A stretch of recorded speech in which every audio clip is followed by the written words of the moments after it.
안녕하십니까. 종교평화연구원장 이병도입니다.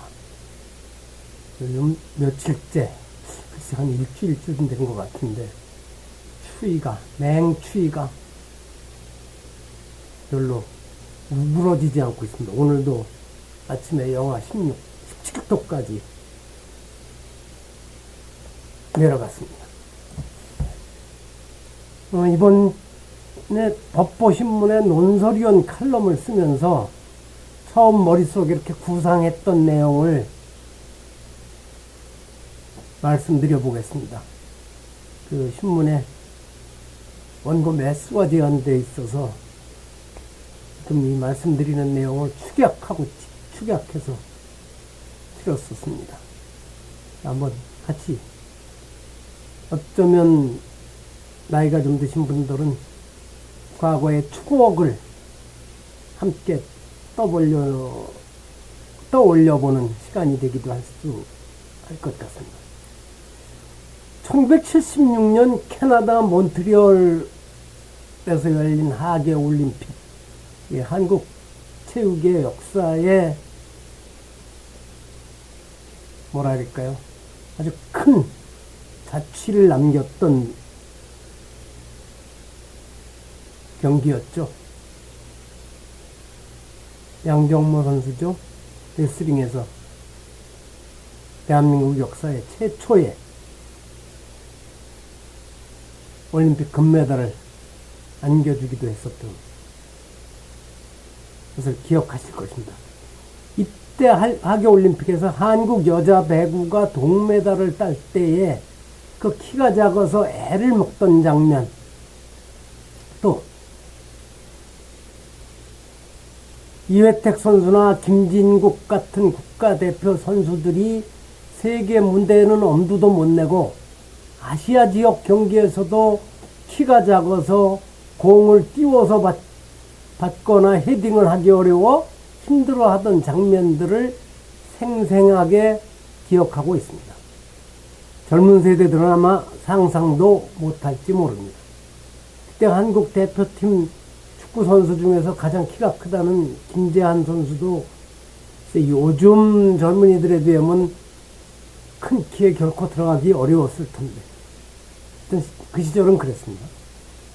그런데 10여 년 전부터 K-팝, K-드라마 등등 앞에 한국을 뜻하는 영문자 K를 붙인 신조어들이 많이 등장하는 것을 모두 잘 아실 것입니다.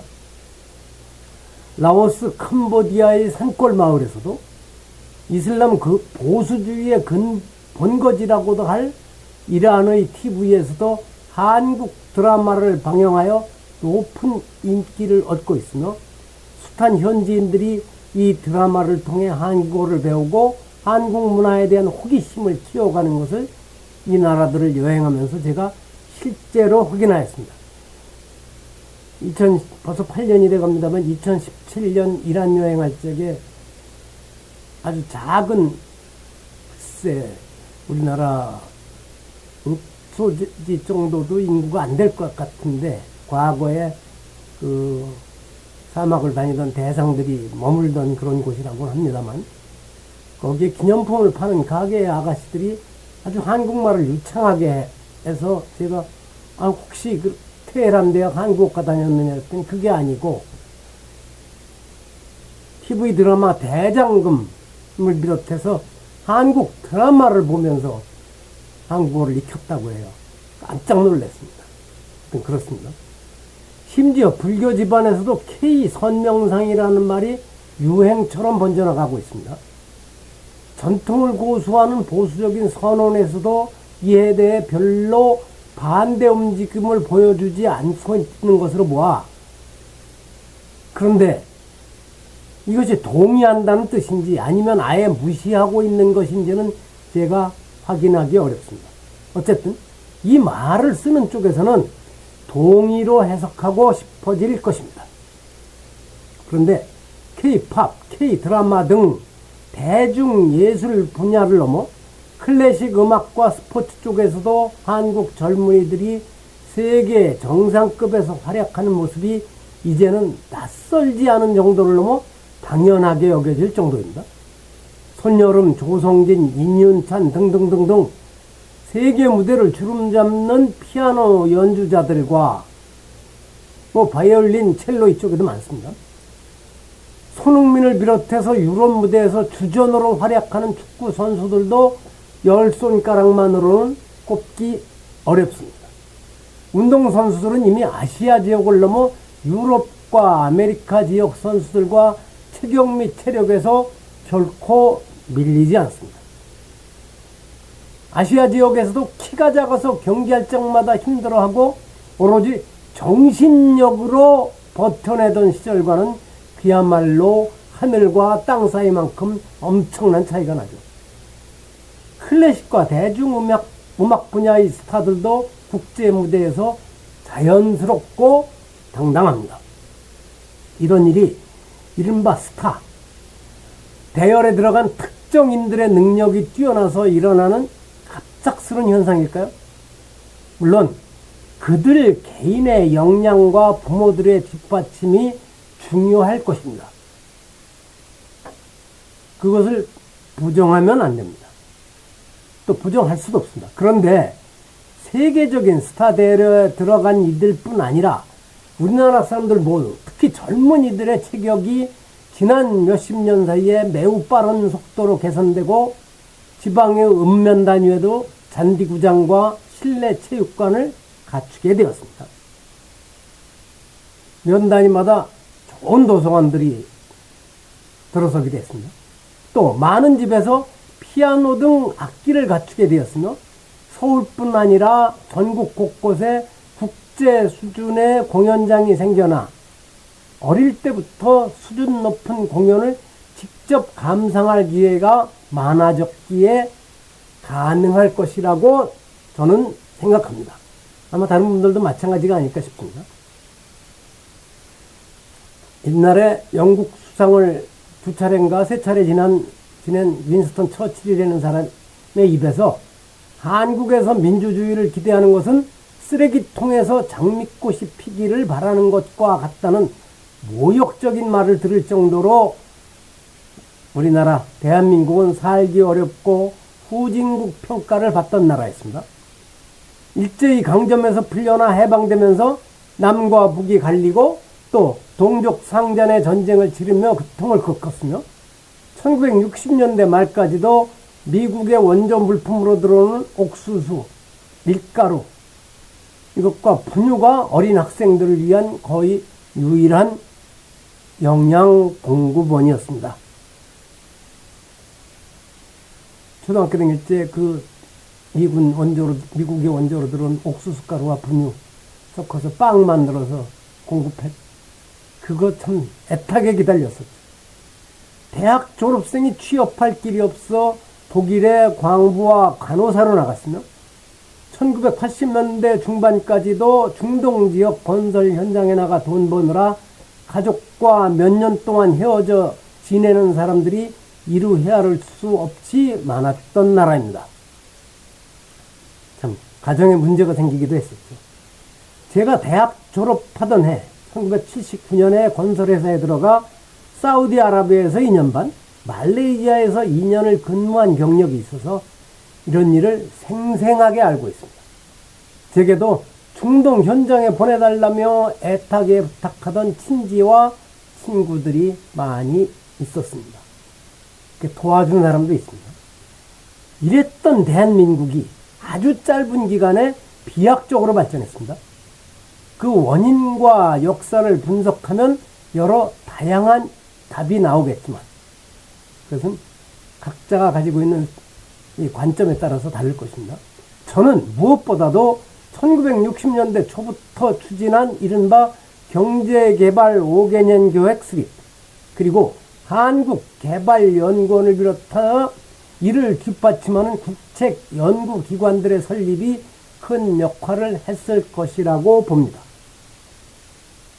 물론 지도자의 역할도 중요했고 더욱 중요한 것은 여기에 함께한 국민들이었죠.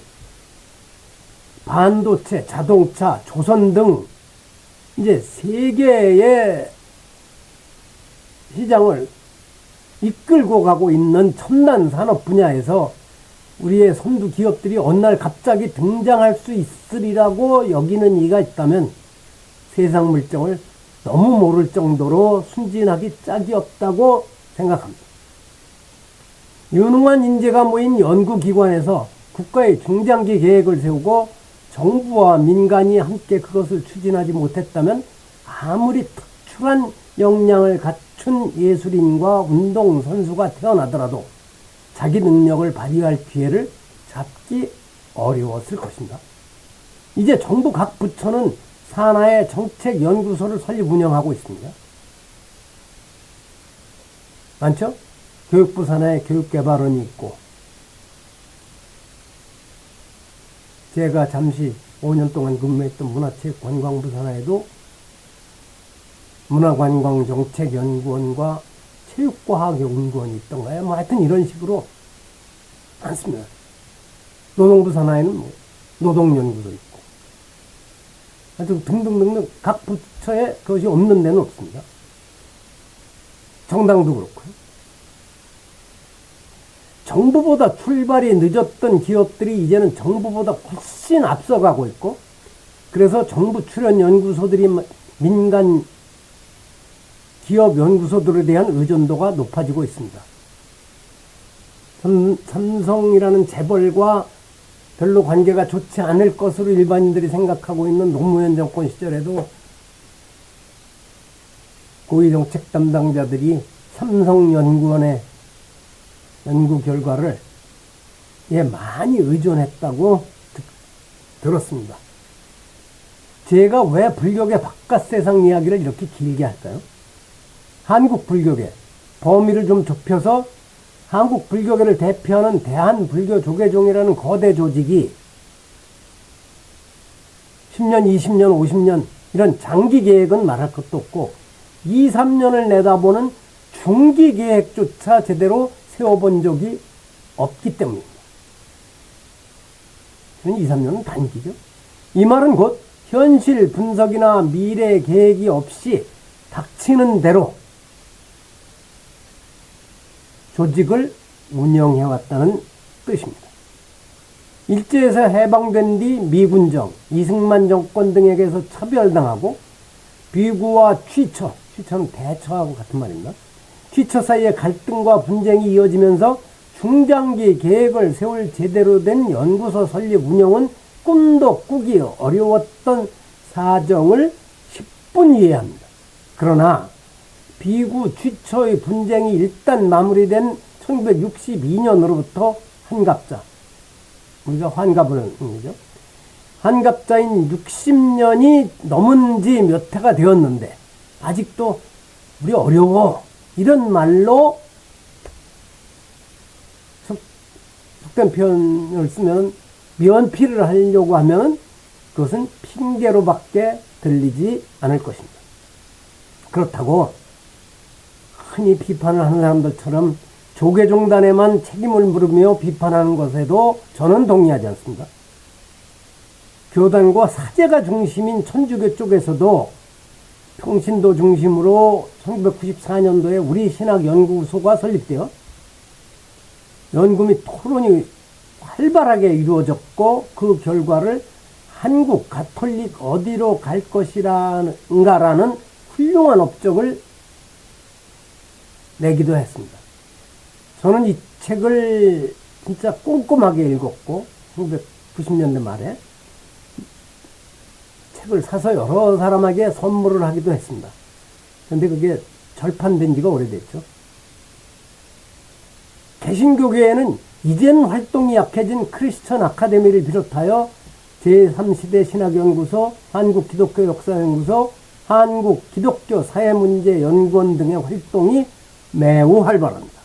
게다가 이들이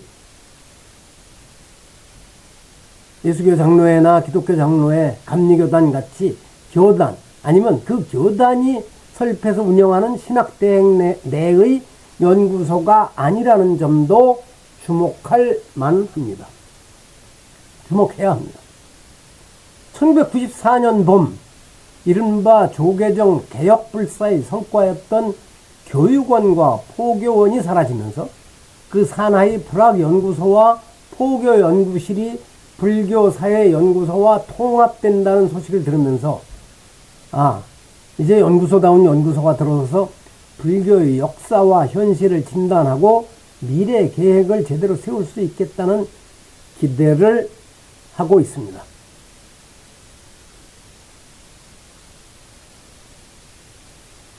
기대를 해도 될까요? 어쨌든 제대로 된 연구기관 없이 조계종을 비롯한 불교계 여러 종단들이 여기까지 버텨온 것은 실은 기적입니다. 그런데 기적이 계속 일어나리라고 기대한다면 옛말의 수주대토 그런 얘기 아시죠? 소가 달려가다가 토끼가 달려가다가 거기에 나무 기둥에 부딪혀서 죽어서 그 토끼를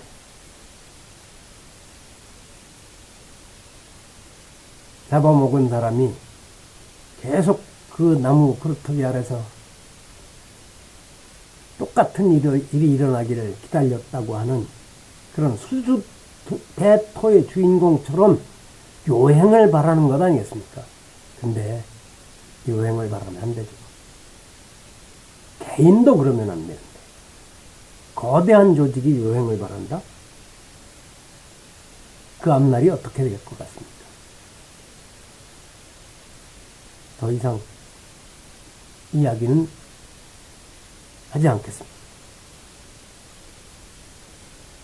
여기서 마칩니다. 들어주셔서 감사합니다.